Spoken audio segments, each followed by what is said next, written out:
Pollution metre, यामध्ये एक कंपनीची प्रतिकृती आपण दिलेली आहे. ही त्याची चिमणी असणार आहे आणि चिमणीच्या वरती हा सेन्सर लावलेला आहे. प्रोजेक्टला पॉवर सप्लायसाठी इथं कनेक्शन देऊन एक 12 व्होल्टचा ॲडॅप्टर कनेक्ट केलेला आहे.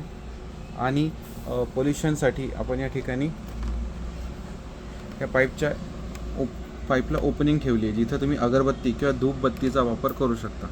हा त्याच्या मागे कंट्रोलर बोर्ड आहे. Power on.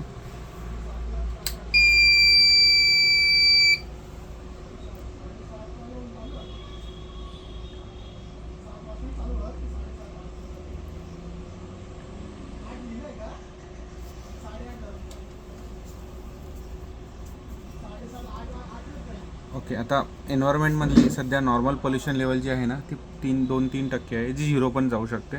युनिट 0 आहे.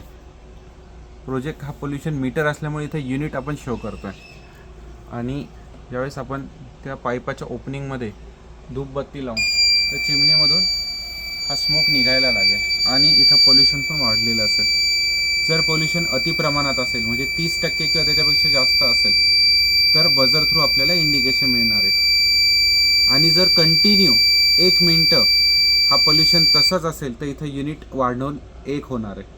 पुढच्या 30 सेकंदामध्ये तो 2 होणार आहे. पुढच्या 30 सेकंदामध्ये तो 3 होणार आहे. जितक्या वेळेसाठी हे पोल्युशन असेल तितक्या वेळेपर्यंत हे युनिट जे आहे ते वाढत राहणार आहे.